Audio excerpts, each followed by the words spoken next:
முருகப்பெருமாள் உனக்கு கூற வருகிற தந்திரத்தை கொஞ்சம் கேட்டுவிட்டு செல்.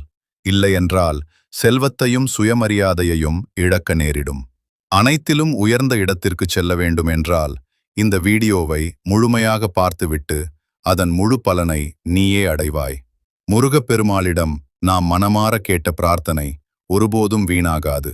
தர சிறிது காலம் எடுத்துக்கொள்வார், ஆனால் தராமல் ஒருபோதும் இருக்க மாட்டார். இப்போ கவனமா கேள். மஞ்சள் நிறம் என்றால் குருவை குறிக்கும். சிவப்பு நிறம் என்றால் செவ்வாயை குறிக்கும். 9 செவ்வாய். செவ்வாய் என்றாலே முருகன். அதனால் நம்பிக்கையோடு இதை செய்து பார்.